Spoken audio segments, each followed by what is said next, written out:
오늘 그러면 우리가 이제 배울 게 뭐냐면, 우리 이제 책에 안 나오는 빅뱅 이론 자체 좀 배우고요. 빅뱅이 어떻게 나왔는지 이야기는 좀 돼야 된단 말이야.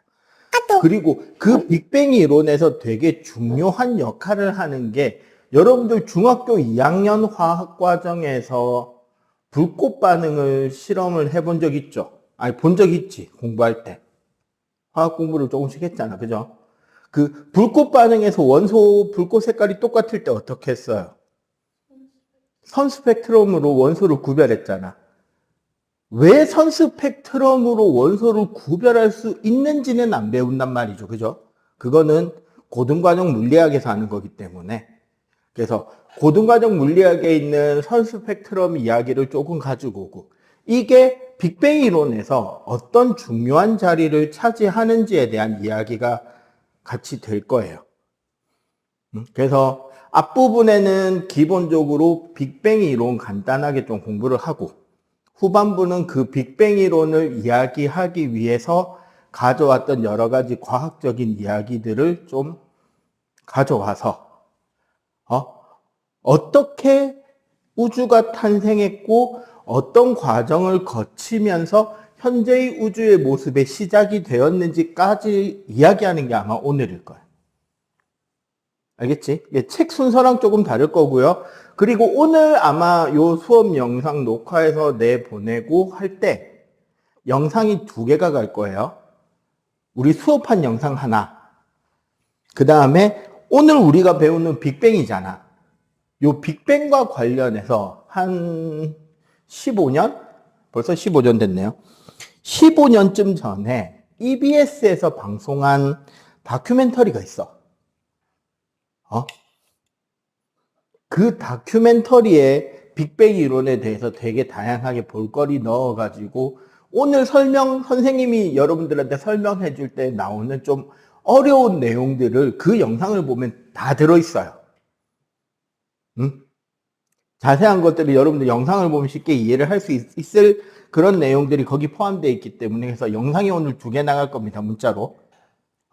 그래서 집에서 어렵더라, 만약에 기본 수업 내용으로 복습을 해보고, 기본 수업 내용 복습 한 번 더 하기 전에 꼭 다큐멘터리 영상 한번 먼저 보고, 길이 별로 안 돼요. 한 1시간 조금 안 돼요. 한 50분 정도 되는 걸로 기억하니까, 그거 한번 보고, 그 다음에 우리 오늘 수업한 영상 보고, 그러고 과제나 복습을 하면은 아마 이해가 충분히 될 거다.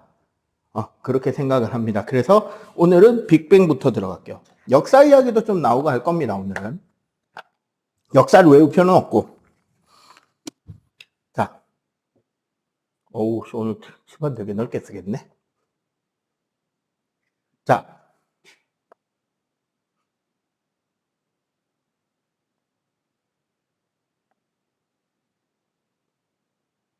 과학이 발전하면서 과학자들은 이런 의문을 가지는 거예요. 이 우주는 그 시작이 어떻게 이루어졌는가? 맨 처음에 우주가 만들어졌을 때부터 지금 이 모양 이대로냐?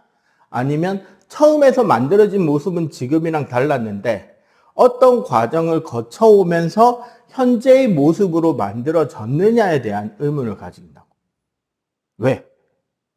과학이라는 과목은 가장 근본적으로 반복이 되는 것을 확인하는 과목이에요. 반복이 일어나는 것을 체크하는 과목이 과학이야. 그래서 똑같은 조건을 줬을 때, 똑같은 조건으로 시작이 됐을 때 똑같은 결론이 반복될 수 있다면 과학적인 거예요. 이 사이에 그렇게 해서 반복이 될 때 원인 결과 관계를 분석하는 것이 과학이란 말이에요. 그러면은 미래를 예측하기 위한 제일 중요한 것은 뭐죠? 우리 한자 수거로 온고이 지신야라 그러는데, 옛것을 보는 거죠. 옛날 모습이 어땠는지 알고 지금이 어떤지를 알면 미래가 어떨 것인지 예측하기가 쉽잖아. 그래서 과학자들은 최초의 우주가 어떤 형태였을지를 상상합니다. 그렇게 해서 학자들마다 비슷한 의견을 가진 사람들끼리 그룹이 형성이 되겠지. 첫 번째가 정적인 우주. 자, 정적이다라는 건 무슨 소리냐? 지금 우주는 변하지 않고 가만히 있다는 거야. 그 말은 아주 먼 예전, 우주가 태초로 시작한 그 시점부터 지금까지 우주는 변한 것이 없다. 그 모습 그대로 계속 유지되고 있다라는 정적인 우주. 가장 이걸 주장한 학자는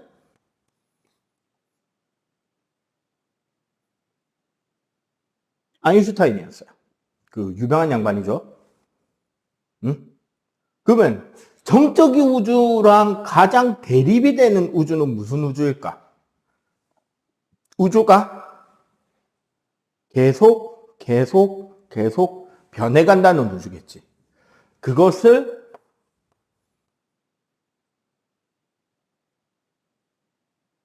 동적인 우주라고 그랬어요. 학자들이 되게 많았습니다. 근데 동적인 우주 안에서도 그 사람들끼리 의견을 모아서 최종적으로 정리가 된 게 평평한 우주라고 하는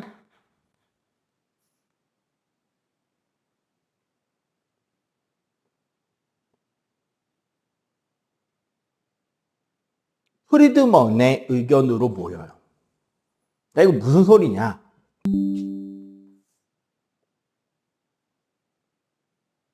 시간이 흐르는 동안 우주의 크기가 어떻게 변해가느냐에 대한 이야기를 하는 건데, 정적 우주, 아인슈타인의 정적인 우주는 무슨 이야기를 하느냐?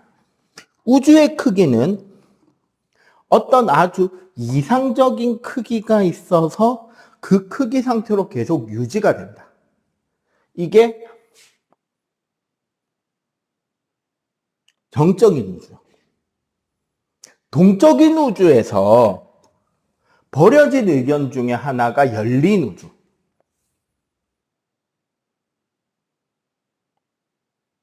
또 다른 하나는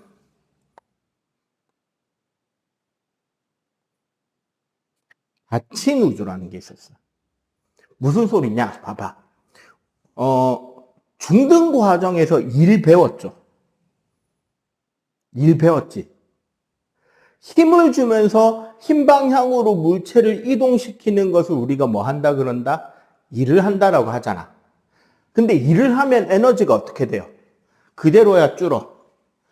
일하는 만큼 에너지가 줄잖아. 그죠? 우주의 밀도가 너무 작은 우주를 열린 우주라고 생각한 거야.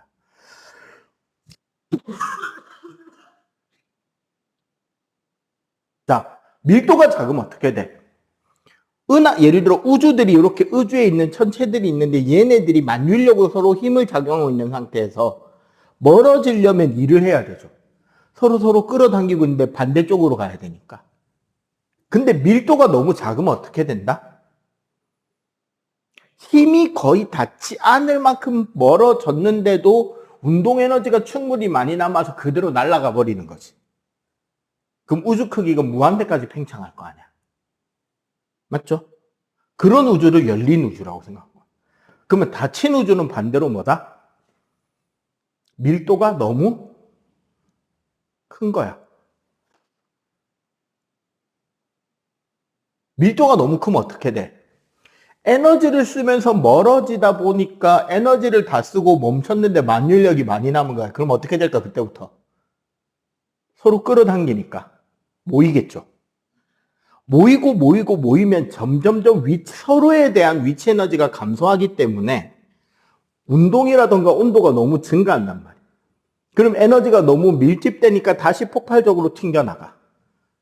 그런데 밀도가 크니까 다시 뭐 해야 돼요? 뭉쳐져. 또 튕겨나가. 뭉쳐져. 이걸 반복하는 우주를 닫힌 우주라고 했는데, 프리드먼이 이야기한 평평한 우주는 뭐냐? 이 정적인 우주의 크기가 이상적이라고 할 때 밀도의 값이 딱 잘 맞추면 어떻게 될 거다? 그 이상적인 크기에 한없이 가까워져 가면서 팽창할 수 있겠죠. 결코 일정하게 되진 않지만 가까워져 가는 그 중간 어디쯤에 우리 우주가 있다라는 이야기를 합니다. 완전 다른 이야기잖아, 두 명이. 그래서 아주 치열한 대립을 해요.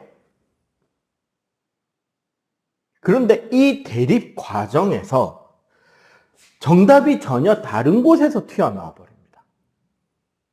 1차 대전이 끝나고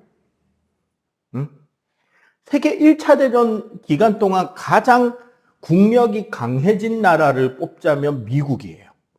미국은 1차 대전에 참전을 안 했는데 참전을 했습니다.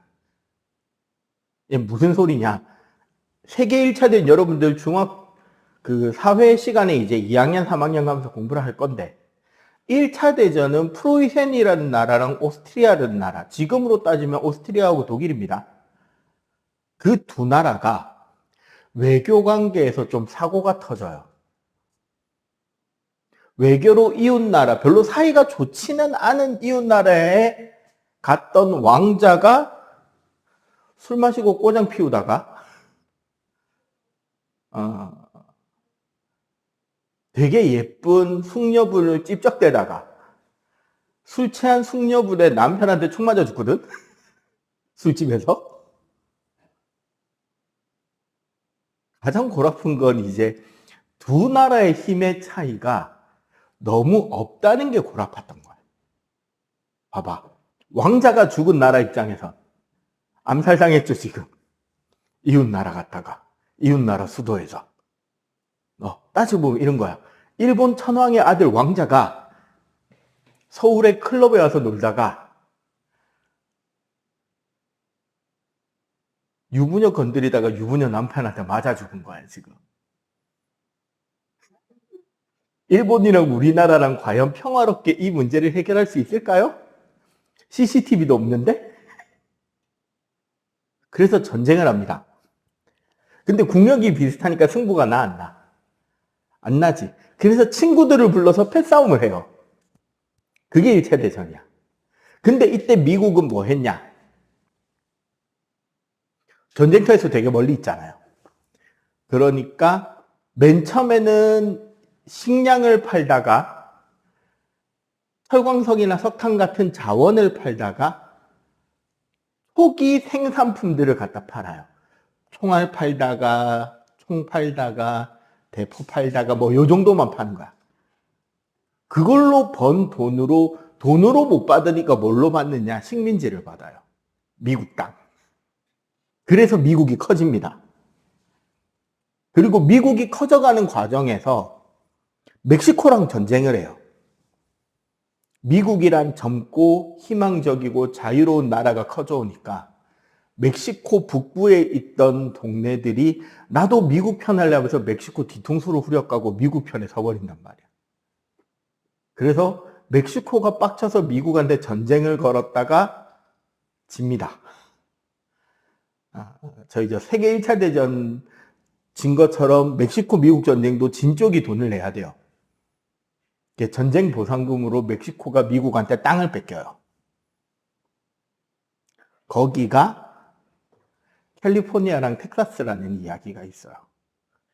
그리고 미국은 그 땅에서 금광이 터지고 시간이 지났더니 석유도 나고 그런 일들이 생기는 거야.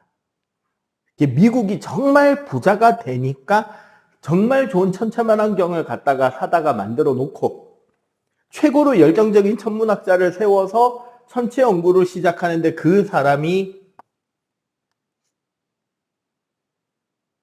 허블이라는 과학자예요. 천문학자.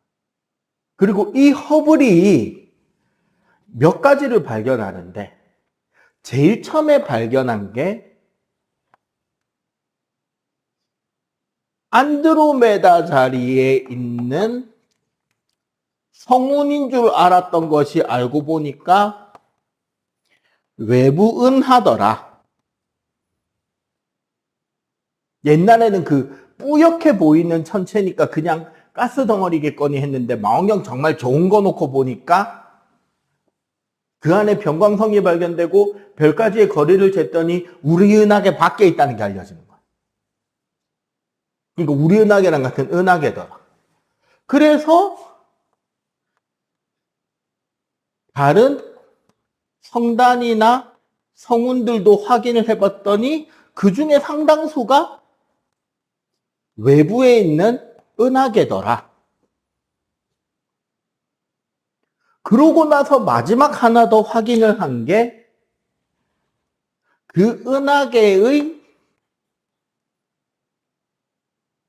스펙트럼을 분석하고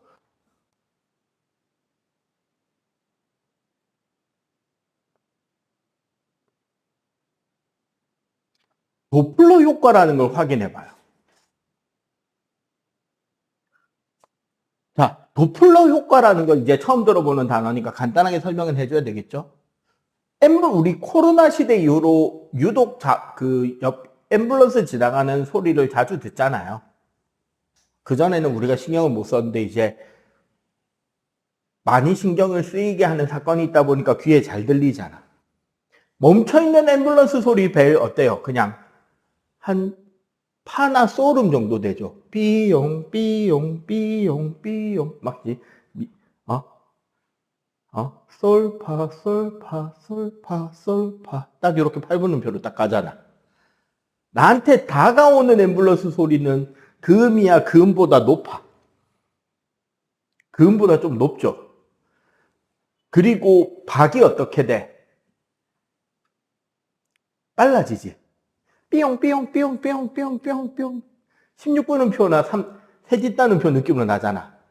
따다다다다다다다다다다 삐용 삐용 삐용 삐용 삐용 삐용 삐용 삐용 삐용 삐용 삐용 삐용 삐용 삐용 음도 높고 템포가 빠르죠.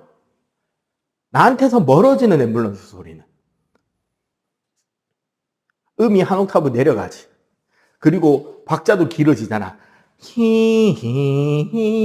히히히히 맞지? 앰뷸런스 소리가 여러 개일까요? 아니잖아.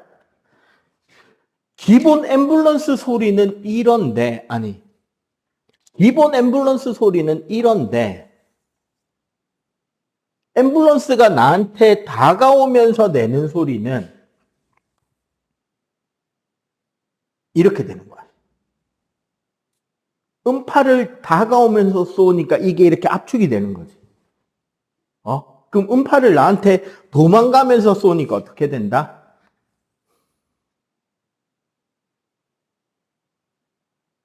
근데 색깔을 내가 반대로 놓네요. 다시.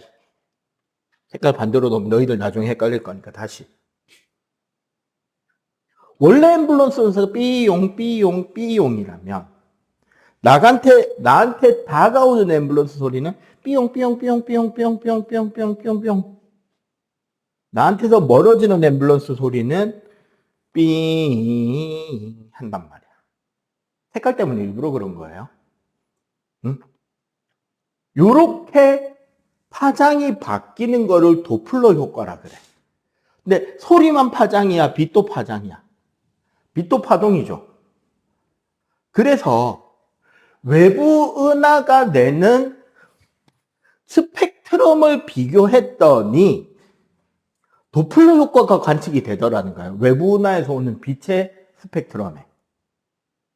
그리고 이 외부 은하로부터 오는 스펙트럼을 분석했더니 결국 허블이 알게 된 사실은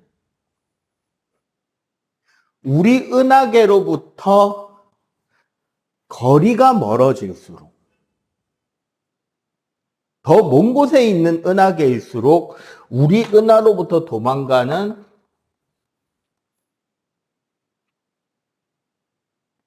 우리 은하계로부터 멀어지는 빠르기가 어떻게 거의 비례하면서 빨라지더라.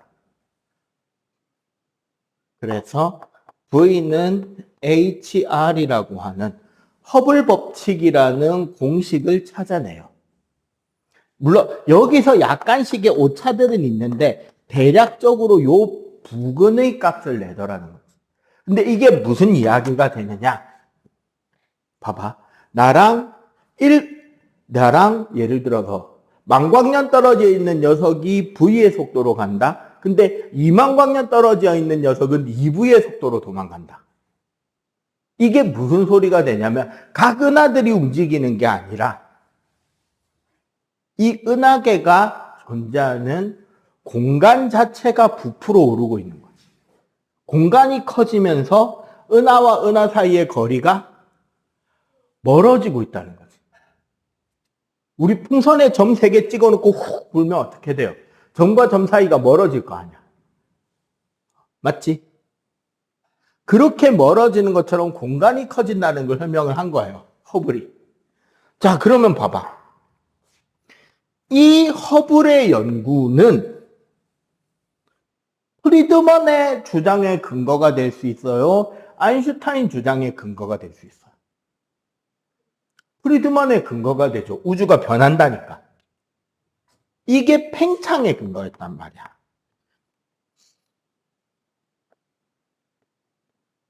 우주가 팽창한다는 근거가 되는 거야. 그리고 여기서 우리가 조심해야 될 거. 그러면 모든 은하는 다 우리 지구로부터 멀어지면서 스펙트럼 선의 위치가 파장이 길어지는 붉은색으로 옮겨지냐라고 물어보면 아니오긴 해요. 아이러니하게 허블이 맨 처음에 관찰을 해서 외부에 은하계가 있다는 걸 알게 된 안드로메다가 은하계로 따지면 우리 이웃집이거든요. 근데 얘는 우리 지구를 향해 다가오고 있습니다. 우리 은하계와 점점 가까워지고 있어요. 얼마 안 남았어요. 한 80억 년? 7, 80억 년 뒤면 충돌할지도 모릅니다. 스쳐 지나갈 수도 있고요. 근데 그 전에 인류는 멸종하겠죠. 하나 남을래나? 한 가지 확실한 건 우리는 죽고 난 이후지, 그지? 그렇게 될 거예요. 자, 요 이야기가 있고 나면 그 다음에 연구는 어디로 주목이 될까요? 일단 우주가 팽창한다는 거 확정이 났잖아. 그럼 그 다음 연구는 어디에 주목이 되느냐? 요게 이제 오늘 우리 수업 내용이 여기서부터 이야기 나오는 2가지 의견 중에 하나가 됩니다. 뭐냐면 우주가 팽창할 때 어떻게 팽창하느냐에 대한 일단 팽창은 확정이 났잖아. 그럼 어떻게 팽창하느냐에 대해서 궁금증이 생기겠죠? 그래서 팽창하는 형태를 가지고 다시 2명의 학자가 나옵니다.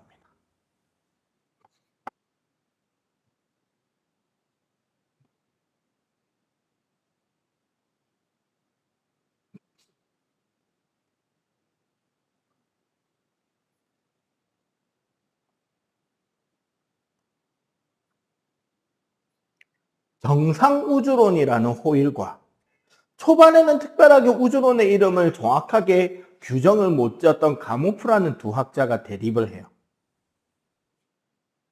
호일은 어떤 주장이었냐면 팽창한다라는 건 기본적으로 부피는 증가한다잖아. 그지?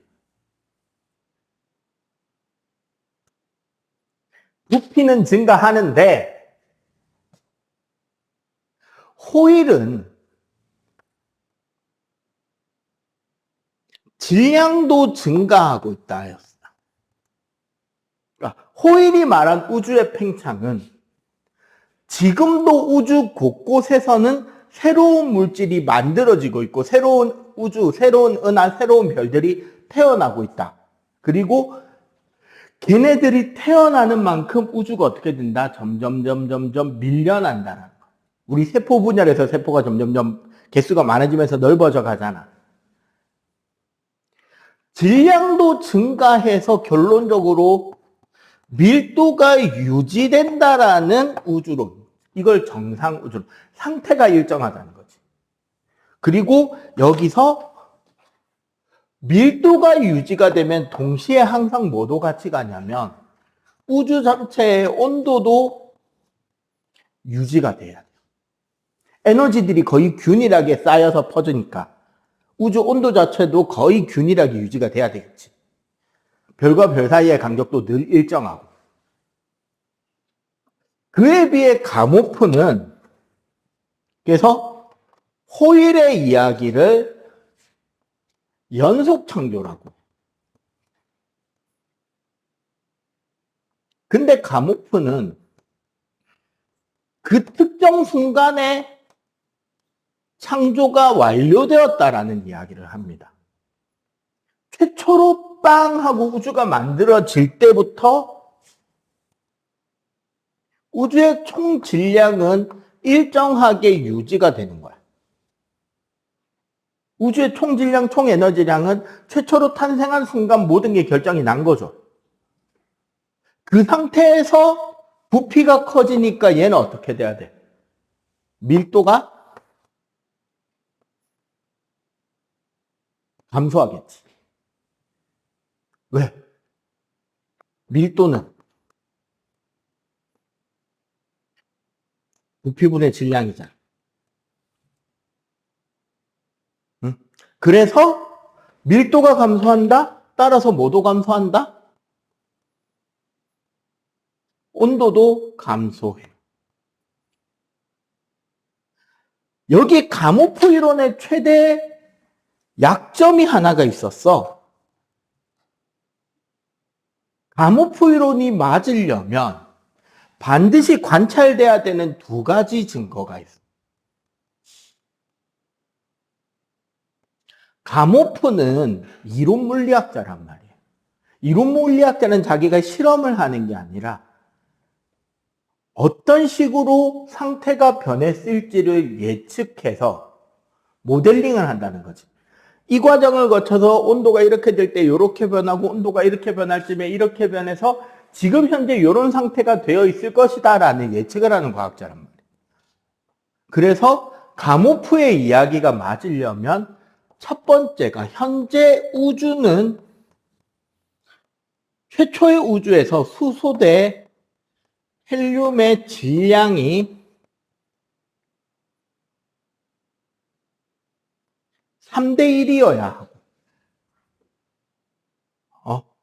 원자가 만들어지는 순간 방출되는 우주 배경 복사라는 빛이 있어요.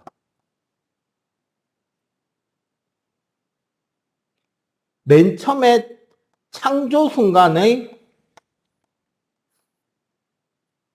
빛이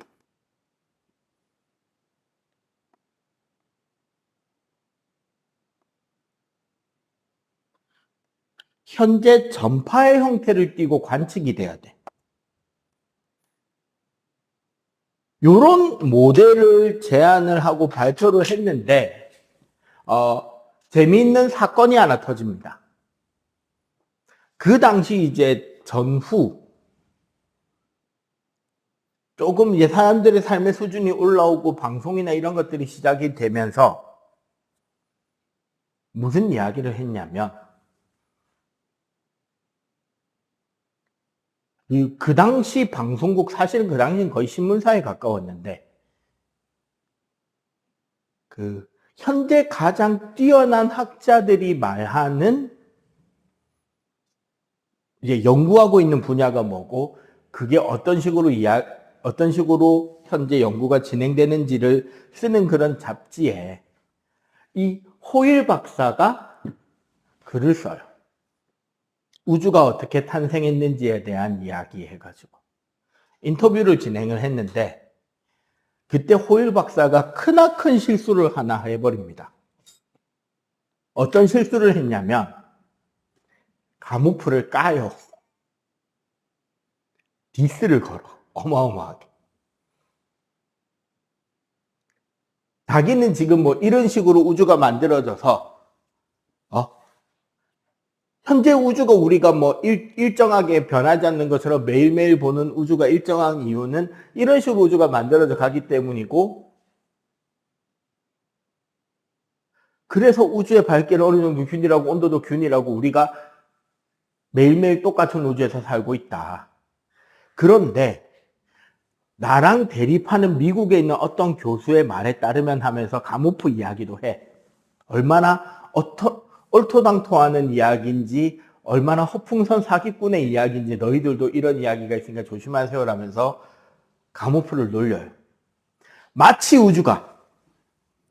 우주의 모든 물질이 한 점에 모여 있다가 펑 하고 터지는 형태로 한 점에서부터 우주가 뻗어나와서 지금 온 우주로 퍼져나가고 있다라는 허황된 주장을 하는 학자가 있는데, 폭발로 인한 창조가 가능하다라는 것이 난 의문스럽다. 폭발은 파괴일 뿐이다. 폭발에서 창조가 일어난다는 그 학자에 대해서 내 의견은 그 사람 머릿속에 중요한 뭔가가 뻥 터진 거 아니냐. 머릿속에 중요한 게 엄청나게 크게 뻥 하고 터졌으니까 이런 폭발로 만들어진다라는 헛소리를 하는 것 같다라면서 놀립니다. 놀린다고 쓴 단어가 큰 폭발이었잖아. 영어로 하면 뭐예요? 네. 그러면서 가모프 이론의 이름을 호일이 지워져 버립니다. 빵 터진 우주다. 근데 그때부터 갑자기 가모프 인기가 치솟기 시작합니다. 원래 여러분들도 힙합 좋아하는지 모르겠는데 힙합 래퍼들 사이에서 절대 하면 안 되는 짓거리가 있어요. 지보다 밑에 급인 애들을 위에 급이 디스하면 안 돼.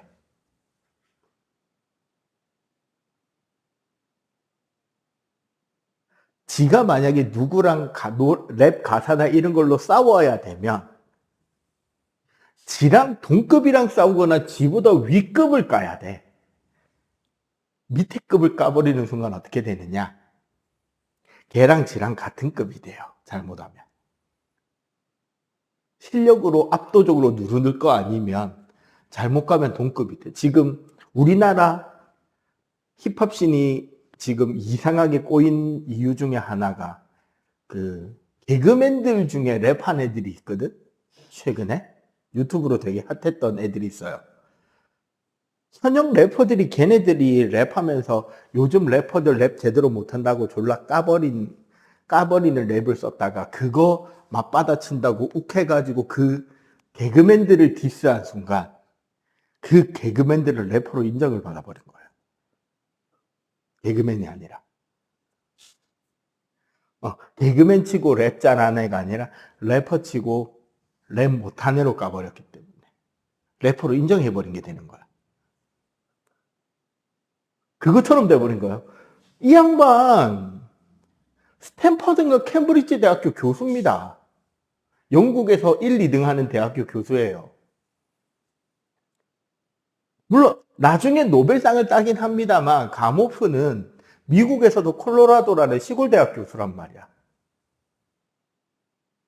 근데 까는 순간 동급이 돼버리고 뭐 그런 이론이 있어. 나도 한번 찾아봐야겠네. 관심 있는 사람들이 막 찾아보니까 인기 교수로 바뀌는 거예요. 유명인이 된다고.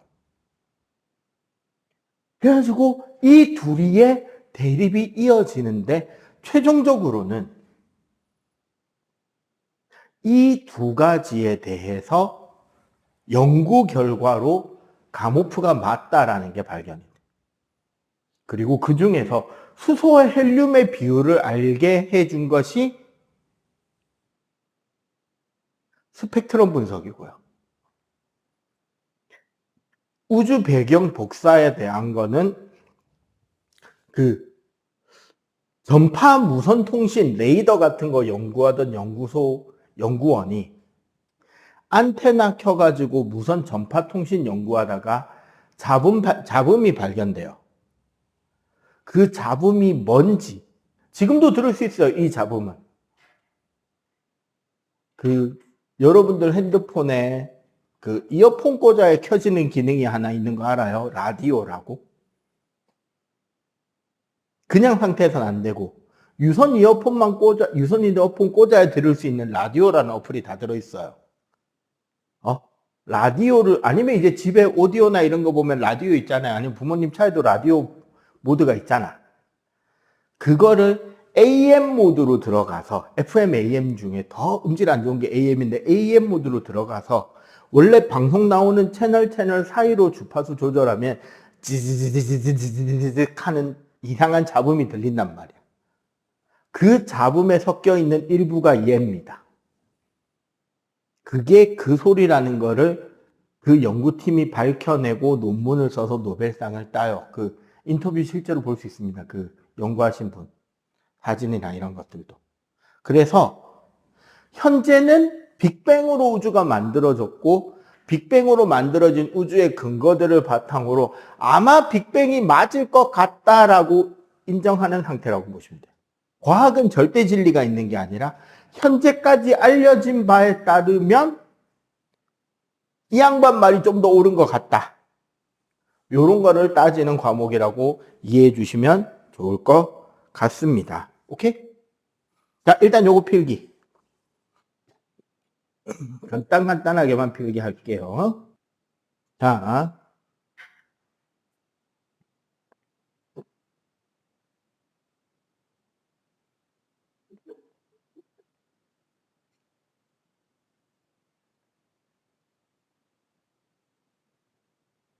자, 기본적으로 스펙트럼이 만들어지는 이유는 원자 구조 때문에 일어나요. 춥냐? 좀 틀어? 자, 우리 원자 구조 보면 가운데 핵이 있다, 그죠? 핵은 무슨 전기? 플러스 전하를 띠죠? 그리고 주위에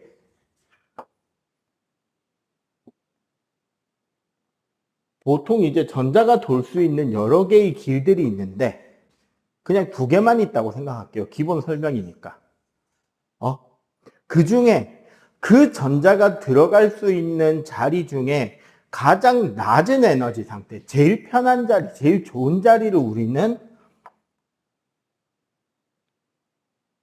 바닥 상태라 그래요. 응? 그리고 에너지가 많아져서 붕 떠 있는 상태를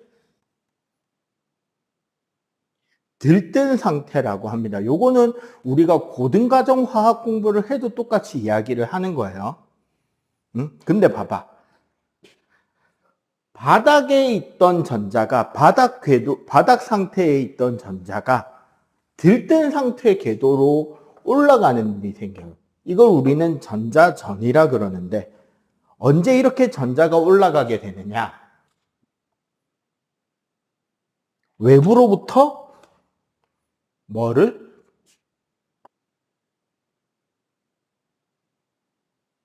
에너지를 흡수하게 되면 에너지가 많아져서 들뜬 상태로 가는 거야. 여러분들 에너지 많은 게 편해요? 작은 게 편해요?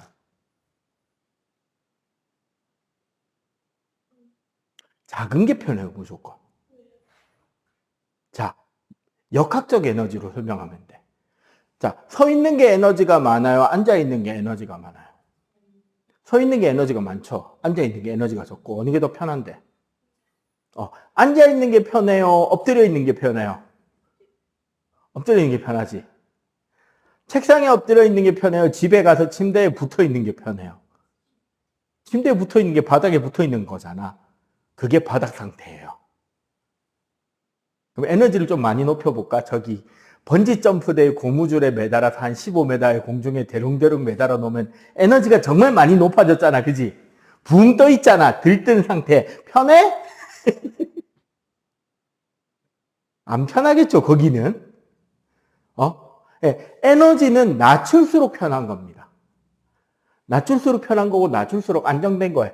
안정된 상태가 편한 거고 에너지가 많아서 들떠 있는 상태는 불편한 겁니다. 기본적으로. 그러면은 이 들뜬 상태에 간 전자는 불안한 상태니까 뭐 하고 싶어 할까? 다시 바닥 상태로 돌아가고 싶을 거 아니야. 그럼 얘가 바닥으로 돌아가려면 어떻게 해야 되는데요? 되게 쉬운 거야. 이거 상태 변화 때 배우는 개념하고도 거의 같아요. 여기서 돌아가려면 뭘 해야 된다? 아니죠. 이 전자 입장에서 에너지를 방출하면 돼요. 에너지를 흡수해서 들뜬 상태가 됐으니까 흡수한 만큼 에너지를 방출하면 다시 무슨 상태가 된다? 바닥 상태가 되는 거야. 그런데 여기서 흡수할 때는 빛도 되고 열도 된단 말이야. 빛에너지나 열에너지 이런 거 다 흡수할 수 있는데 재미있게도 방출하는 에너지는 뭐로 방출한다 항상? 빛으로 방출합니다. 왜냐하면 우리 열 방출 중에 복사 있죠. 복사 중학교 과정에서 배웠잖아. 복사 에너지는 열을 무슨 형태로 방출하는 거다라고 가르치게. 열 에너지를 방출함에 있어서 복사라는 것은 빛으로 방출하는 거예요. 응? 그래서 여기서 이 빛을 방출하게 되는데 사실 그러면 봐봐. 여기에서 흡수하고 방출하는 에너지는 결국 바닥 상태와 들뜬 상태의 에너지 차이만큼을 흡수 방출하면 되겠죠. 맞지? 여기서 이만큼 위치 에너지가 커져야 되는 거야. 전자 궤도 에너지도 위치 에너지예요. 쉽게 말하면. 그래서 에너지를 받아서 에너지를 흡수해서 들뜨고 에너지를 방출하면서 낮아졌잖아. 그럼 여기서 방출되는 이 에너지의 크기는 결국 두 궤도 에너지 크기 차이만큼을 흡수 방출하면 되는데 여기서 뭐가 관련되냐면 이게 그 빛의 진동수에는 비례하고요. 그 빛의 파장에는 반비례합니다.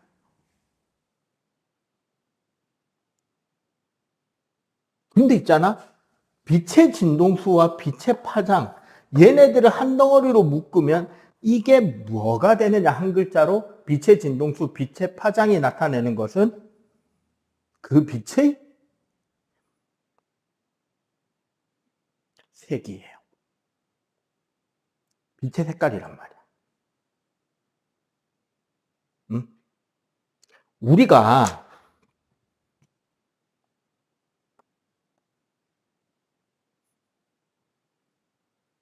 백색광이라고 우리 백열전구라든가 태양빛만 백색광이거든요.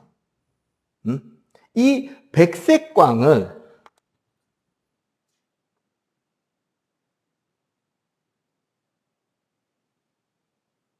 프리즘, 얘가 분광기야.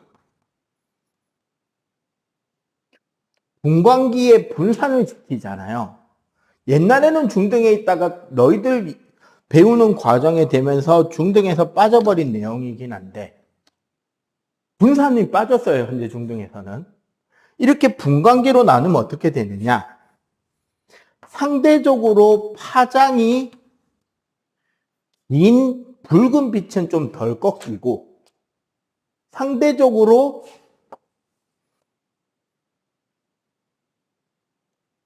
파장이 짧은 보랏빛은 좀 더 많이 꺾여요.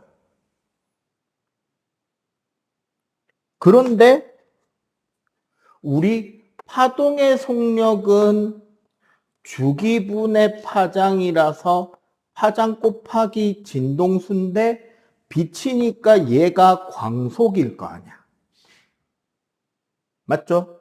그러면 여기서 파장과 진동수는 비례야 반비례야? 봐봐. 파장의 진동수 곱한 게 일정해요. 광속으로 일정한 거야. 그러면 당연히 이 둘은 반비례 관계겠지. 붉은색이 파장이 길다는 말은 진동수가 작다는 말이고 보라색의 파장이 짧다는 말은 진동수가 크다는 말이죠. 백색광은 모든 파장 진동수가 다 들어있는 빛이었으니까 여기서 뭐가 나왔다? 무지개가 나오는 거예요. 빨주노초 파란보 다 나오잖아. 근데 우리 봐봐. 원소 불꽃 반응색이 지금 여러분들 33쪽에 보면 선들이 보이죠, 저렇게. 33쪽 중간쯤에 그림 봐봐라고. 검은색의 각자의 색깔 선들이 여러 개가 쭉쭉쭉 나와 있다, 그지? 근데 저기 보면 원소들마다 선의 위치와 개수가 같아요, 달라요? 다르지? 왜 다르냐면 요 그림 잘 봐봐. 이 위치 에너지 차이만큼은 흡수 방출한다 그랬잖아. 자, 지금 잠깐 책 한번 봅시다. 위치 에너지 차이만큼은 흡수 방출한다 그랬죠. 그러면 각 궤도가 가지는 위치 에너지의 크기를 결정하는 거는 두 가지가 되는 거예요. 첫 번째가 핵의 전하량. 핵이 얼마만큼 플러스냐에 따라서 전자를 당기는 힘의 크기가 다르잖아. 맞지? 그 다음에 두 번째는 각 궤도의 공정 궤도 반지름. 한 원자 안에도 궤도가 여러 개 있잖아. 전자 껍질이 여러 개잖아. 그러면 한 원자 안에서도 낼 수 있는 빛의 종류와 색깔은 여러 개가 나오겠죠. 그런데 원소마다 핵 전하량이 다르고 전자궤도 반지름이 다르니까 흡수 방출할 수 있는 색의 에너지 크기, 종류, 개수는 원소마다 같다 다르다? 원소마다 다 다르겠죠. 왜? 전자는 요 중간쯤에 여기 떠 있을게요. 이런 거 된다 안 된다? 안 된단 말이야. 딱 정해진 궤도만 돌게 돼 있다고. 그러니까 원소들마다 흡수 방출할 수 있는 요것 때문에 원소마다 흡수하거나 방출하는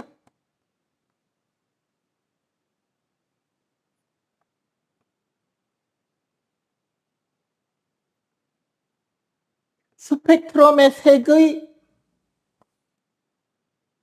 개수와 위치가 다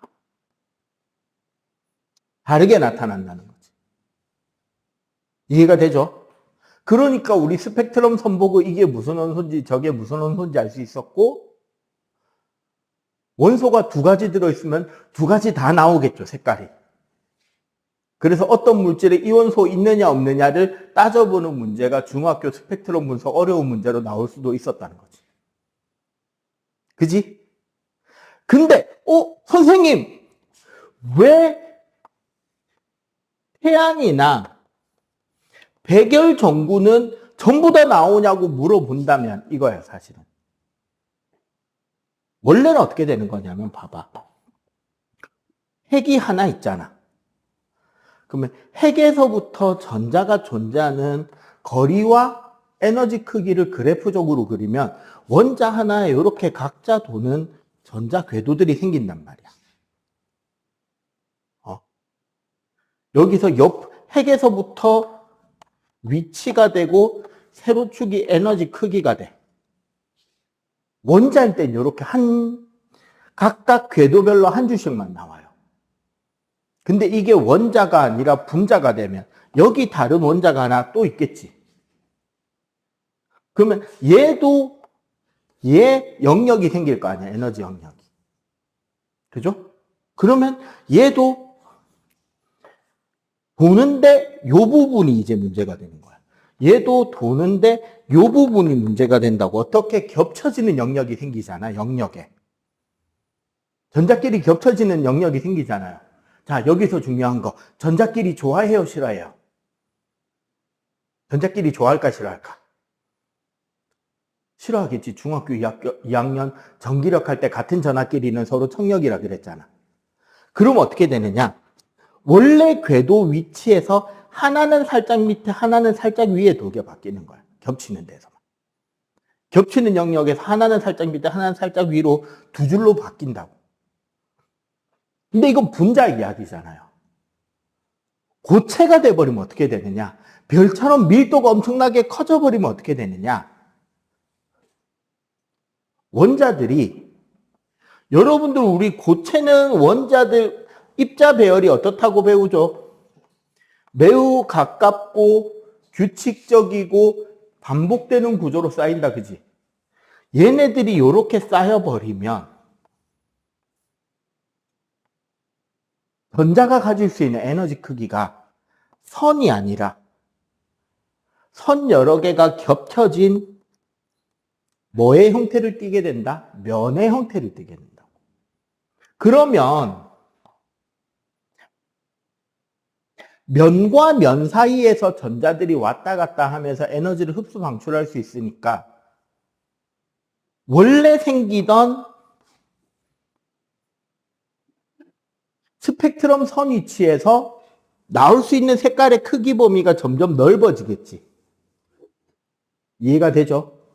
그렇게 해서 이 경우는 뭐가 나온다?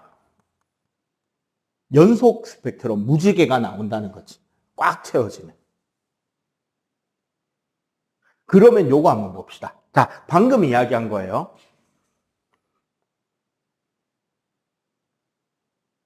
백열전구나 별에서는 무슨 스펙트럼이 나온다? 연속 스펙트럼이 나온다. 그죠? 응? 자, 고온의 가스는 우주 공간에는 지금 수소와 헬륨이 있는데, 뭐 수소든 헬륨이든 어떤 기체 상태로 원자들이 존재한다고 할 때, 여기서 고온이라는 말은 들뜬 상태일까요? 바닥 상태일까요? 들뜬 상태지. 고온이라는 말은 들뜬 상태니까 얘가 뭐로 가면서? 바닥으로 가면서 빛이 나는 거 아니야. 그러면 이 빛은 어떤 빛으로 나온다? 우리가 소위 말하는 선 스펙트럼이 나오는 거지. 뭐? 특정 색의 선만 방출하겠죠. 지금 우리가 저기 보고 있는 33쪽 중간쯤에 있는 검은 배경에 색깔줄 띡띡띡 꺼져 있는 저 그림이 나온다고. 그럼 우리는 요걸 생각해 보자고. 잘 봐봐. 별이에요. 별에서 별빛이 오잖아. 여기에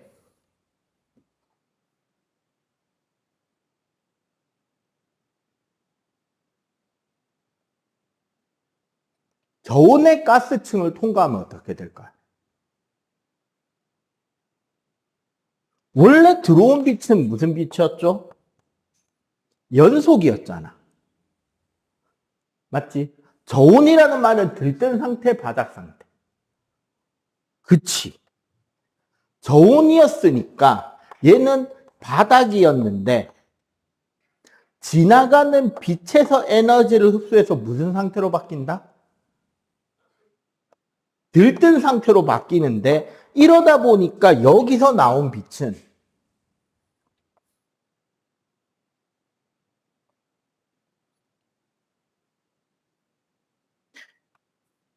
원래는 연속 스펙트럼이 나왔어요.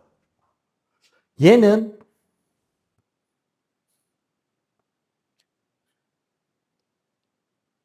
빨간 선 하나, 연두색 하나, 파란 거 하나, 보라색 하나. 요게 수소선이거든요. 수소에서 나오는 선. 그런데 이 가스에서 지우개.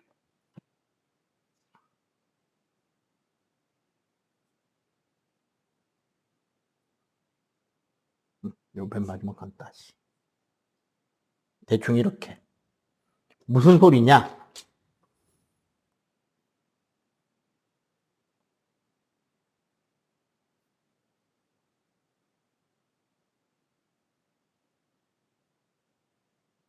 이거 무슨 그림인지 이해돼요? 딱 요 색깔만. 딱 요 색깔만, 딱 요 색깔만, 딱 요 색깔만 흡수당한 거야. 바닥 상태 기체가 들뜬 상태가 되면서 빛을 흡수해버리면 그 에너지 크기에 해당하는 진동수 파장의 빛만 어떻게 이빨 빼먹듯이 쏙쏙 빼먹은 거야. 그럼 봐봐. 얘를 우리가 선 스펙트럼 혹은 방출선 스펙트럼이라고 하는데, 얘는 우리가 흡수 스펙트럼, 정확하게는 흡수선 스펙트럼이라고 한단 말이야.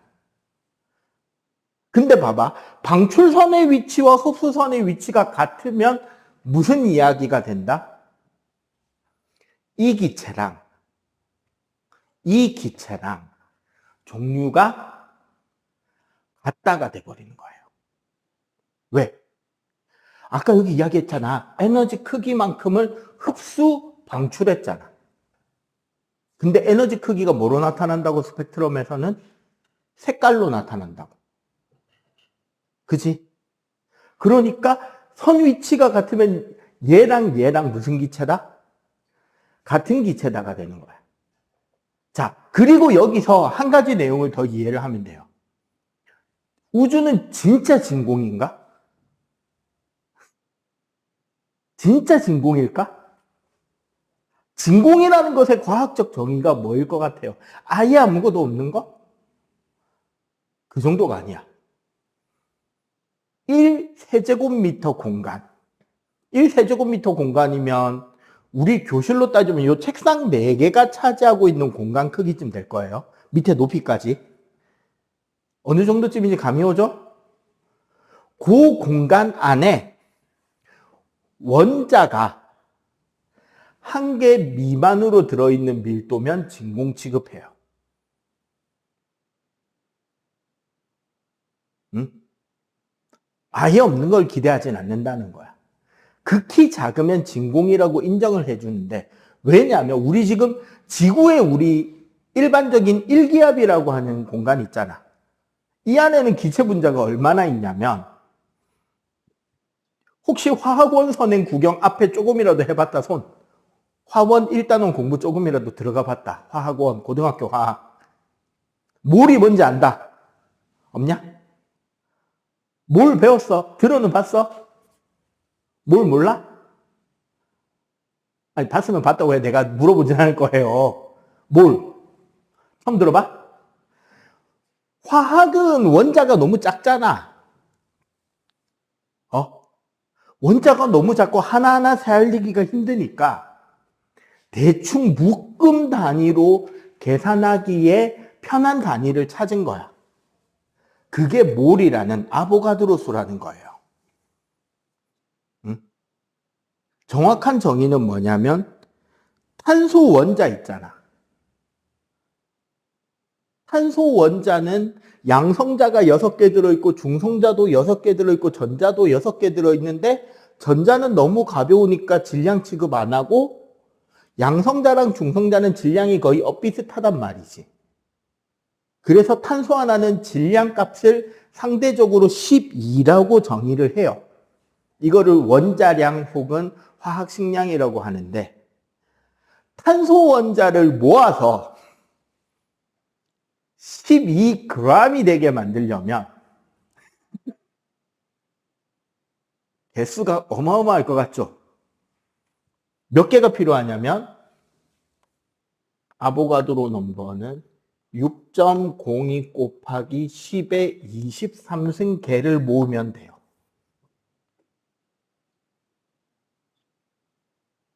딱 요만큼 모으잖아?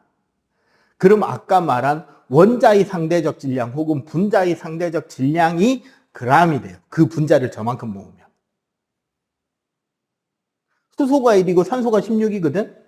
그럼 물은 18이 되죠? H2O니까. 물 18g. 그러면 사도씨 기준으로 물 18g이면 18ml. 18ml면 어느 정도 크기냐? 그 우동집 숟가락 있죠? 국물 떠먹는 거 빼고는 써먹기 진짜 그 불편한 숟가락 있잖아. 일본 숟가락. 그 숟가락으로 물 한 스푼 하면 그러면 대충 한 18ml 되거든? 이 안에 들어있는 분자 개수가 이만큼이야. 근데 그 물을 전부 다 수증기로 바꾸잖아?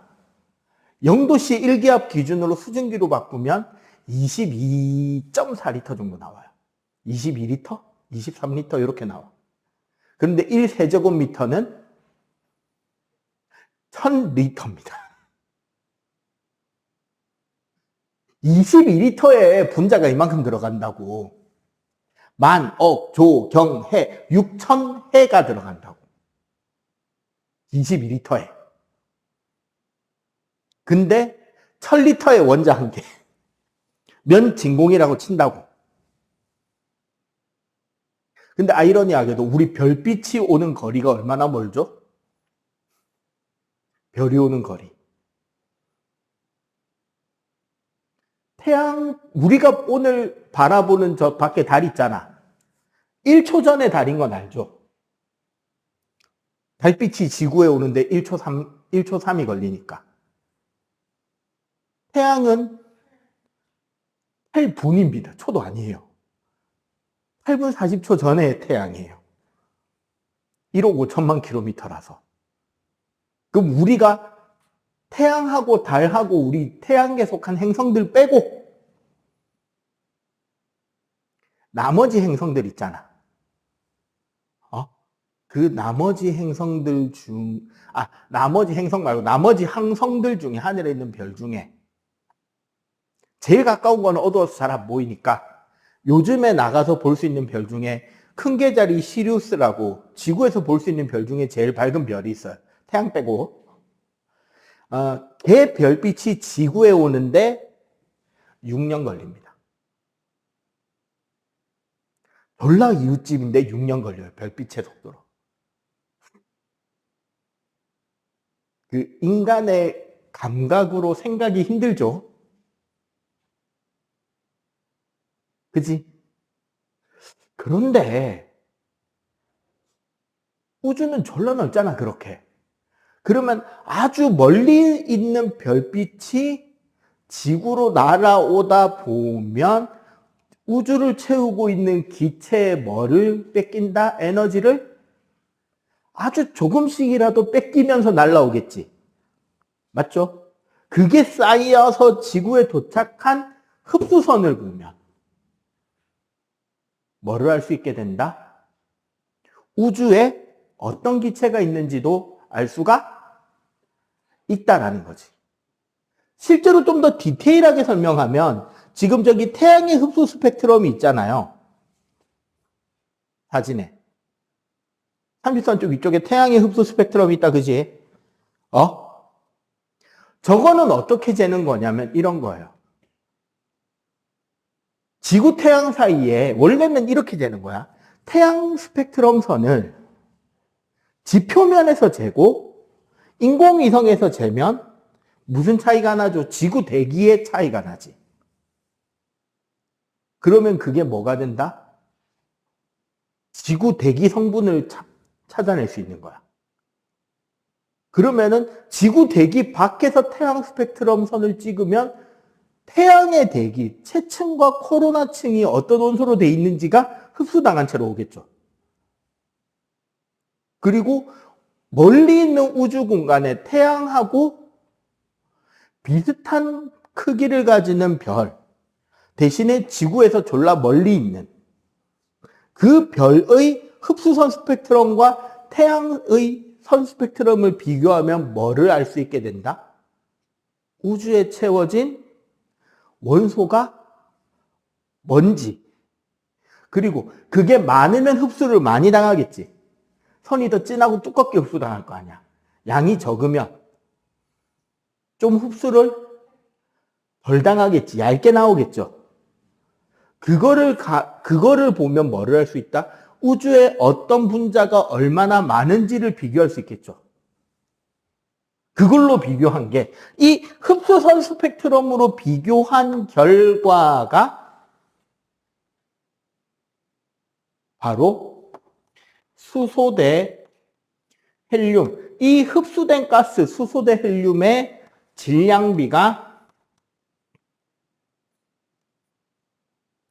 3대 1이라는 게 밝혀진다는 거예요. 스펙트럼으로. 오케이? 자, 요거 정리. 이제 한 칠판만 더 설명하면 됩니다. 오늘 내용에서는. 자, 36쪽에. 우리 봐봐.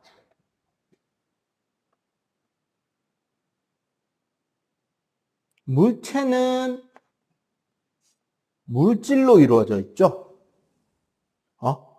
잠깐 거꾸로 한번 가볼게요.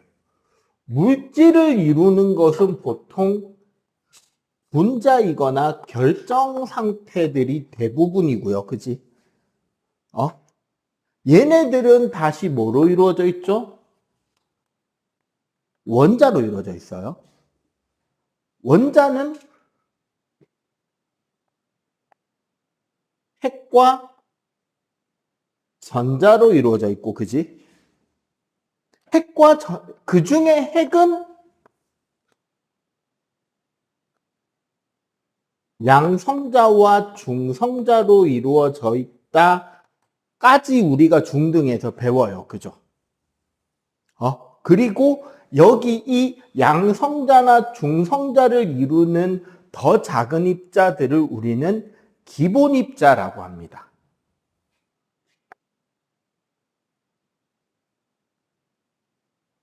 사실 기본 입자 중에 쿼크라는 녀석과 경입자라는 녀석들로 구성이 돼요.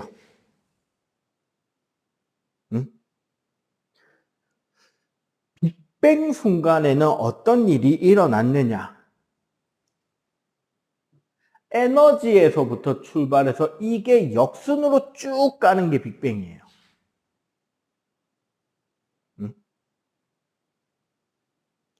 자, 그 빅뱅 순간의 이야기는 가모프가 이야기한 모델입니다. 36쪽을 보면 되는데,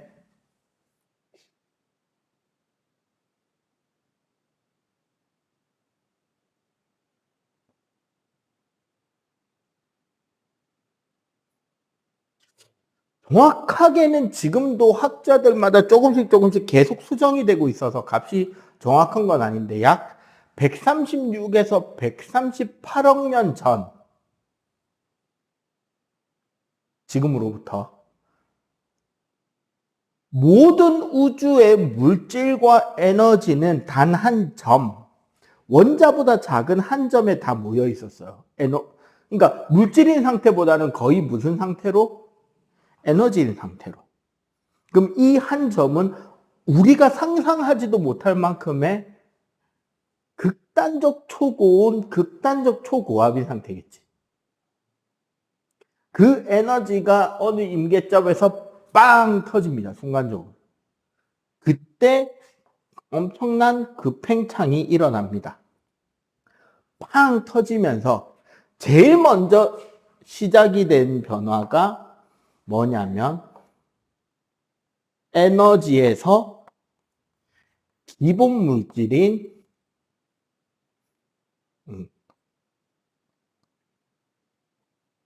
쿼크와 경입자가 만들어집니다. 사실은 쿼크도 6개, 경입자도 6개가 있는데 다 알고 있을 필요는 없고 여러분들 핵물리학 전공을 할 건 아니잖아. 우린 통과만 배우면 되잖아요. 그래서 쿼크 중에 2개, 경입자 중에 하나만 배울게요. 쿼크 중에 2개가 바로 뭐냐면 위 쿼크와 아래 쿼크. 영어로 하면 업 그리고 다운입니다. 위 쿼크와 아래 쿼크, 업 쿼크하고 다운 쿼크가 나오고요. 경입자 중에 우리가 배워야 될 게 뭐냐면 전자입니다. 의외로 되게 태초에 만들어진 입자가 전자예요. 그리고 좀 이따가 내가 설명할 때 하나 더 쓸 게 있는데 전자와 짝이 되는 경입자 하나 더 있는 게 중성미자예요. 중성미자는 전자보다도 한 1000분의 1밖에 안 돼. 더 작아. 이런 애들이 있는데 여기서 우리가 좀 기억해야 되는 거. 얘네들의 전하값입니다. 전하값으로 위 쿼크는 플러스 3분의 2 전자 전하량을 가지고요. 아래 쿼크는 마이너스 3분의 1 전자 전하량을. 전자는 마이너스 1 전자 전하량을. 전자 한 개 전하량. 중성 미자는 0이에요. 자, 최초로 만들어진 게 쿼크들입니다. 그리고 우주는 계속 뭐 한다? 팽창해 가요, 지금부터. 팽창해 가면서 어떻게 된다? 온도가 조금씩 내려가기 시작합니다. 이러고 나서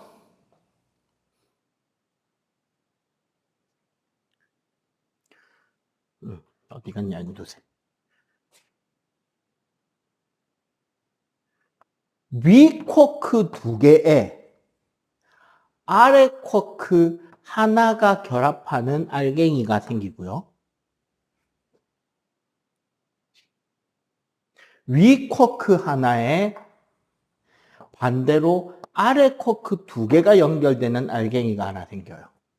얘네들의 전하량이 얼마씩일 것 같아요? 계산해봐. 위 하나, 아래 둘, 위 둘, 아래 하나. 전하량 요거 기준으로 놓고 대입하면 위에는 얼마가 되지? 그렇지. 얘는 플러스 1 전자 전하량이 되고 얘는 0이 되죠. 전자는 그냥 마이너스 1이 그대로 있지. 요거 2개 뭔지 알겠어, 혹시? 뭐가 만들어진다?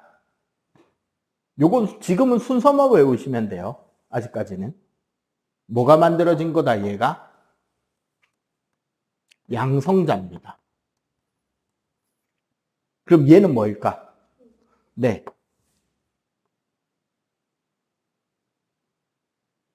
양성자와 중성자와 전자가 만들어져요.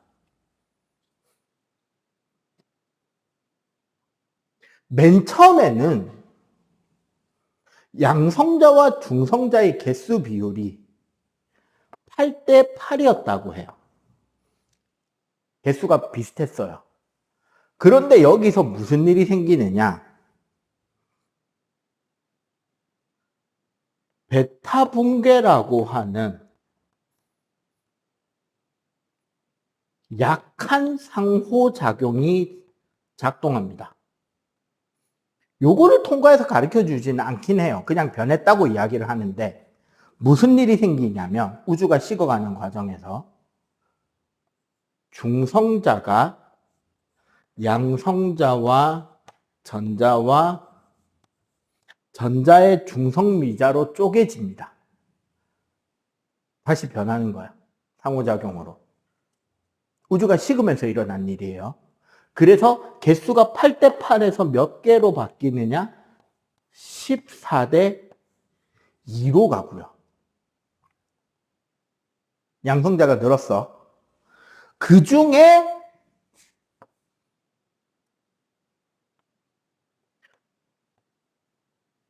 양성자 2개와 중성자 2개가 합쳐지면 뭐가 만들어진다?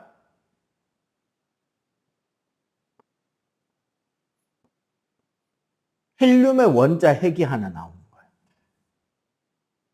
그리고 그럼 여기 몇 개가 남았지? 12개 남았지. 이 12개는 뭐가 된다? 수소 원자 핵이 되는 거야. 그리고 얘네들 개수만큼 충분한 수의 전자들이 생기겠죠. 우주에.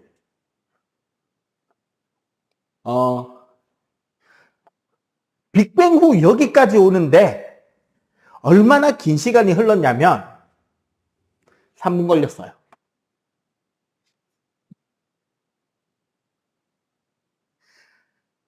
지금부터 138억 년 전 어느 순간에 대폭발로 뻥 터지면서 에너지가 기본 물질로 기본 물질이 양성자 쿼크로 양성자 중성자 거쳐서 수소 헬륨 핵 만드는데 3분 걸렸습니다.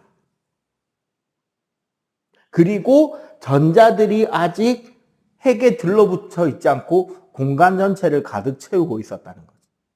이 상태로 우주가 더 긴 시간을 흐릅니다. 진짜 긴 시간을 흘러요.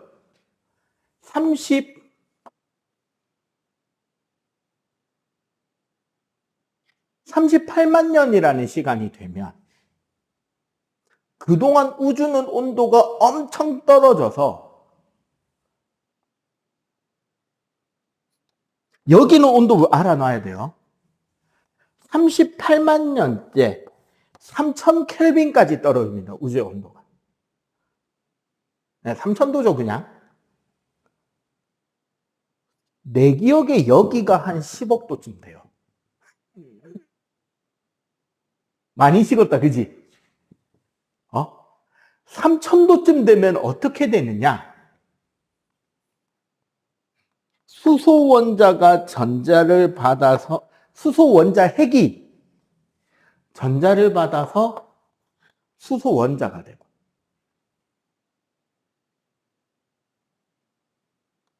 헬륨 원자 핵이 전자를 받아서 헬륨 원자가 됩니다. 이 순간이 되게 중요한 순간인 게 여러분들 금속의 특징 중에 광택이 나죠. 금속은 이렇게 표면에 보면은 특유의 광택이 있잖아. 그지? 왜 금속에서 광택이 나냐면요. 여러분들 빛이 반사된다라고 알고 있죠. 반사되지 않아요. 이제 양자론적 세계관까지 들어가서 따지잖아. 굳이 따지면 빛은 단 한순간도 멈춰서는 안 돼. 그래서 반사되는 게 아니에요. 어떻게 되는 거냐?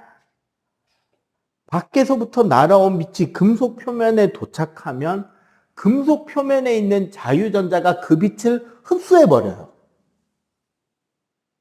빛을 흡수하면 없어졌네. 그 전자가 일시적으로 무슨 상태가 된다? 들뜬 상태로 갔다가 다시 바닥 상태로 돌아오면서 다시 빛을 방출하는 거야. 멈춘 게 아니죠, 이거는. 흡수될 때 뱉어내는데 그러면 얘가 흡수 방출하는 에너지가 금속마다 같다 다르다? 다 다르겠지. 그래서 금속마다 고유한 색깔의 광택으로 빛을 다시 방출해 준다고. 그런데 봐봐. 38만 년 이전의 우주. 38만 년이 되면서 비로소 전자는 원자 핵 옆에 잡혔어요. 그러면 그 전까지 이 전자들은 사실상 자유전자예요. 얼마나 자유전자냐? 공간 전체를 자유롭게 날아다녔다고. 그럼 이 교실 전체에 예를 들어 전자들이 진짜 자유롭게 날아다니고 있는 상황이면 어떻게 돼? 이렇게 우리가 칠판을 볼 수 있을까? 친구 얼굴이 보일까? 안 보이겠지. 왜? 공간에 있는 전자들이 빛을 흡수했다가 방출했다, 흡수했다, 방출했다, 흡수했다, 방출했다 하면서 온 공간이 빛으로 가득한 뿌연 상태였을 거 아니야. 그지? 이렇게 생각하면 돼. 이 교실 전체에 아주 작은 거울알갱이나 보석알갱이들이 눈에는 안 보이는데 엄청나게 많이 날아다니면서 막 빛을 반사하고 산란하고 있는 상태인 거야. 그러면 교실 전체가 어떨까? 뿌옇겠죠. 그지? 그럼 그렇게 혼탁하던 우주들에 있는 전자들이 38만 년이 되고 온도가 식어서 3000 켈빈까지 온도가 떨어지니까 우리 전기력,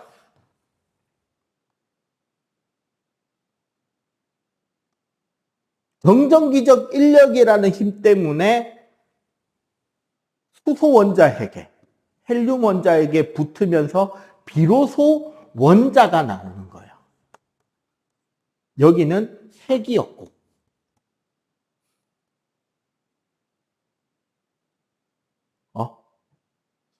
그러면은 우주가 어떻게 된다? 순간적으로 텅 비죠. 맑아지겠지. 텅 비겠지. 그래서 38만 년이 되고 우주가 텅 빈 공간이 남자 빅뱅 때 사실 출발했었던 빛인데 공간에 계속 갇혀있던 빛들이 순식간에 우주를 가득 채우겠죠. 번쩍. 순식간에 우주를 가득 채우고 빛이 번쩍하고 쏟아져 나올 거 아니야. 이 빛이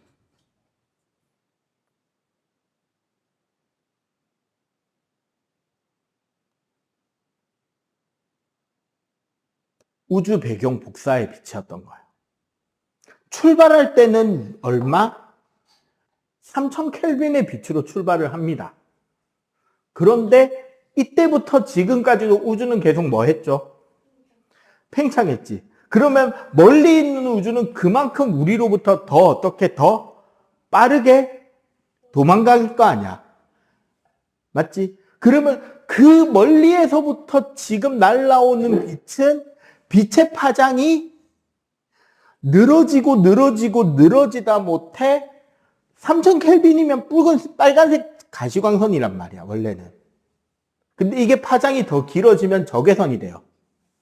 적외선보다 더 길어지면 마이크로웨이브가 됩니다. 우리 전자레인지 안에 나오는 전자기파가 돼요. 그거보다도 더 길어지서 지금은 약 3켈빈 정도에 3켈빈 온도의 물체에서 나오는 복사선 파장이 돼서 지구에 도착합니다. 그게 뭐냐?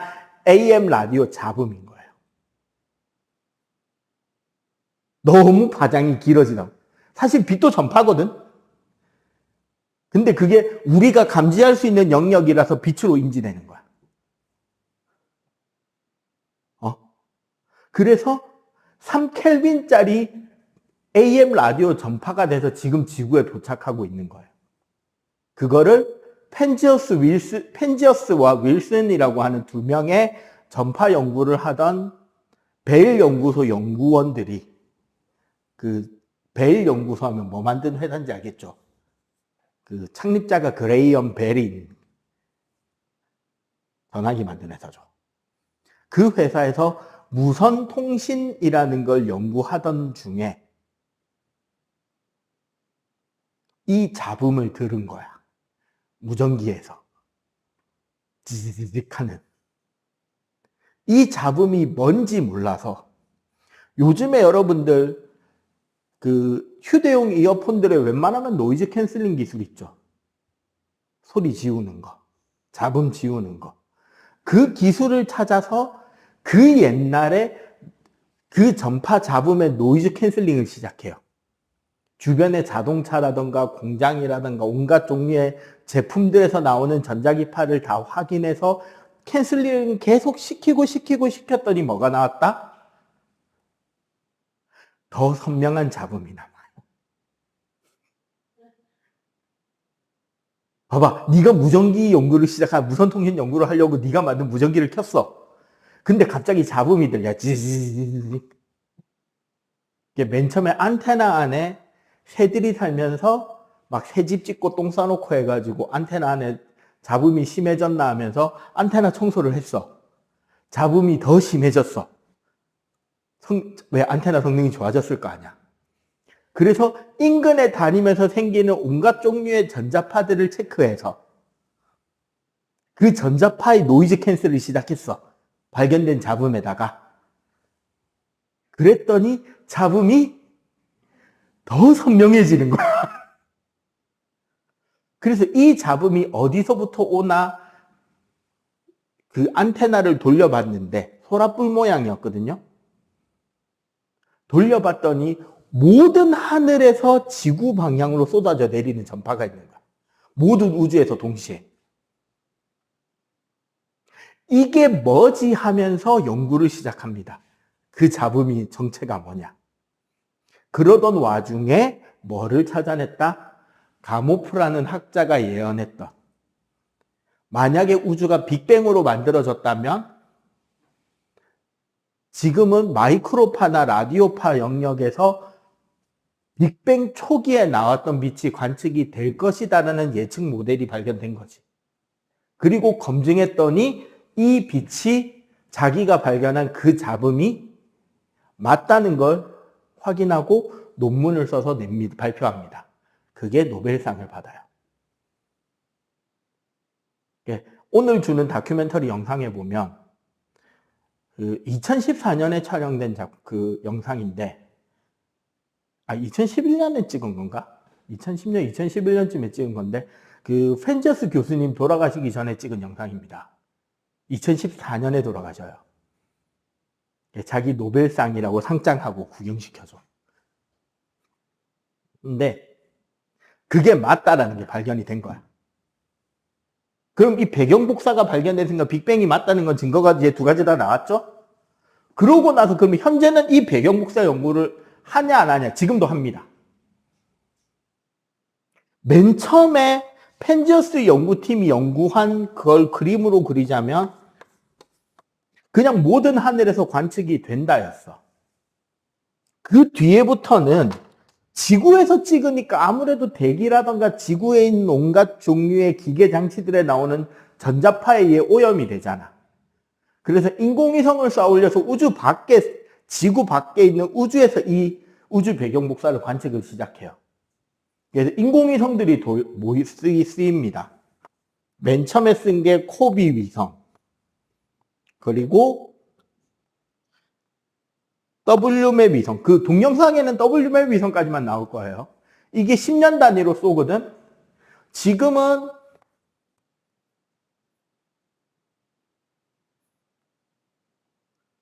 F8인가? 플랑크 위성까지 올라가 있어요. 위성이 3개째 올라갔는데 이 3개가 되면서 점점 어떻게 되느냐?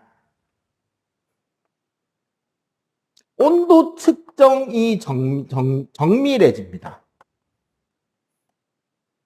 그리고 해상도가 점점 증가하게 돼요. 이걸로 찍은 사진이 우리 교재에 있어요. 뭐냐면 37쪽 펴봐봐. 37쪽 오른쪽 밑에. 거기에 보면 아주 작은 점들이 잔뜩 찍혀 있고 그 점들의 색깔이 같아요, 달라요? 조금씩 다르지. 그 점들의 색깔의 의미가 뭐냐면 온도예요. 우주 배경 복사선이 가지는 파장의 길이로 잰 온도. 사실 이거 여러분들도 파장의 길이로 온도 잰 적 있어. 코로나 때. 기억해요? 어디 학원에 오거나 건물에 들어가거나 맥도날드, 버거킹 들어갈 때도 이마 까고 삑 찍고 들어갔잖아. 이게 뭐냐면 여러분들 이마 표면에서 나오는 복사선, 우리 사람 피부 온도면 적외선이 나오거든요.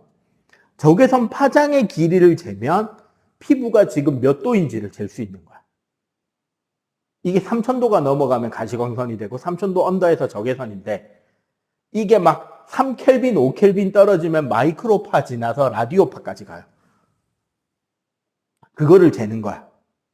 이거를 재서 만들어진 구조가 여러분들 여기서는 우리 책에는 지금 안 나오지만 여러분들이 각종 유튜브 컨텐츠 보다 보면 한 번쯤은 본 게 있어요. 우주 전체 실제 크기라는 영상이 있을까요? 구경한 적 있을까요? 맨 처음에 달 있고 달보다 조금 큰 수성 있고 수성보다 좀 더 큰 화성 있고 화성 옆에 좀 더 큰 금성 있고 금성 옆에 금성보다 좀 많이 큰 지구가 보여. 그리고 뒤에 되게 동그란 커다란 배경이 있는데 그게 보니까 목성이고 토성이고 천왕성이고 해왕성이고 알려주면서 지구 크기가 이제 확 쪼그라들어가. 그래서 목성, 토성, 천왕성, 해왕성 보여준 뒤에 둥그런 큰 게 있어. 그게 태양이라고 보여줘.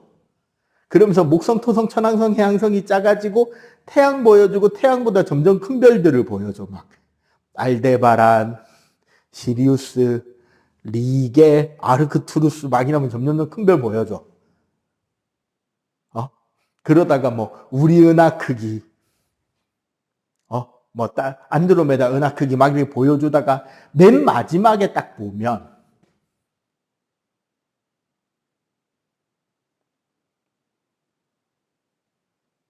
막 이렇게 된 이상한 나비도 아니고 금붕어도 아닌 이상한 그물 같은 이런 것들 보여주고 얘가 빙빙빙 돌아가는 거 보여주고 끝나잖아.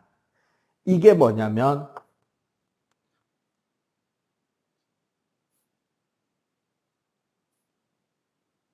초거대 우주 구조라는 거예요. 우주 전체 지도야, 일종의. 저게 이 구조를 알게 된 게 이 위성에서 찍은 그 사진을 가지고 하는 거예요. 왜? 아까 우리 그 이야기 있었잖아. 빅뱅 이야기 처음 할 때. 밀도가 높으면 온도가 높죠. 밀도가 높으면 거기에 물질이 많은 거고 물질이 많으면 에너지가 많은 거니까 에너지가 많은 데가 온도가 높다가 되는 거예요. 기본적으로는.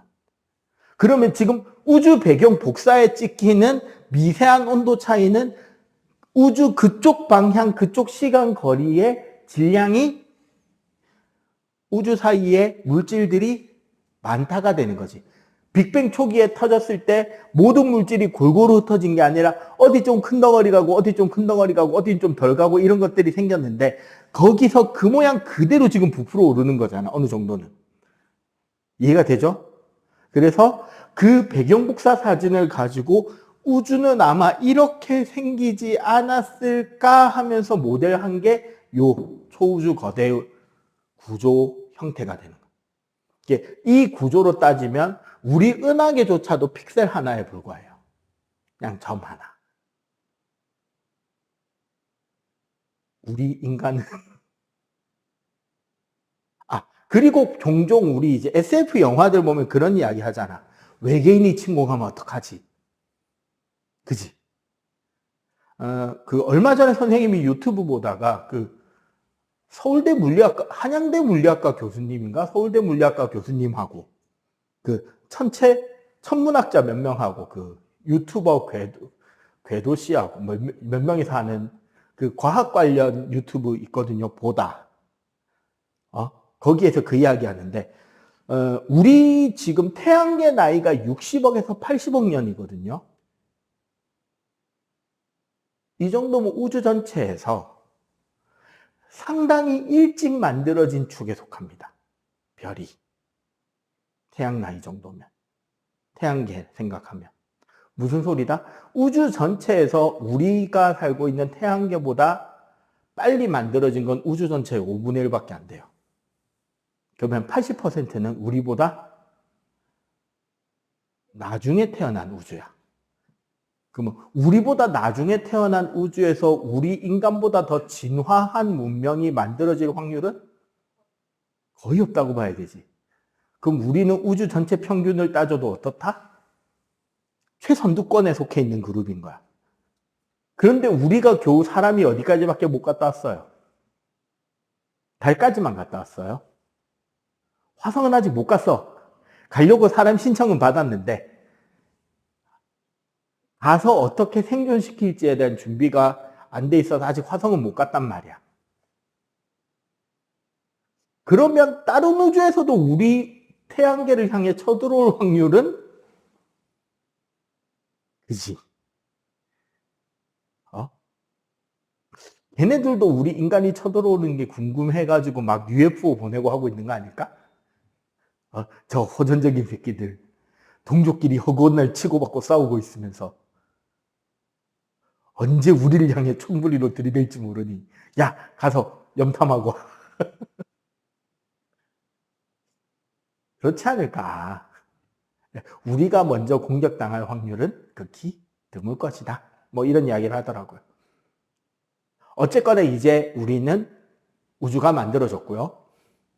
우주에는 이런 과정을 거쳐서 수소랑 헬륨이 봐봐. 개수가 얘가 12개고 얘가 1개인데 맞지? 수소는 질량이 1이에요. 한 개당. 헬륨은 질량이 1개가 4짜리란 말이야. 그러니까 얘랑 질량비가 몇 대 몇이 된다? 12대 4라서 3대 1. 그리고 사실 지금도 우주 전체의 질량의 대부분은 수소, 헬륨이 3대 1을 유지하고 있습니다. 여기까지가 이제 사실상 내용 첫 시간이죠. 지난 시간은 우리 그냥 과학이 어떤 건지 기본 배웠잖아요. 드디어 우리는 우주의 원소를 3대 1로 만들었어요. 그럼 다음 주에 뭐 할 거냐? 얘네들이 별로 되는 과정. 수소, 헬륨 3대 1이 별이 되고 그 별에서 태양계 같은 행성이 만들어지고 우리 지구가 어떻게 만들어지고 태양계가 어떻게 만들어지고 우리 지구가 어떻게 만들어지고 생명체가 어떻게 태어났는지에 대한 이야기를 하게 될 거예요. 알겠죠? 응? 오늘은 여기까지고요.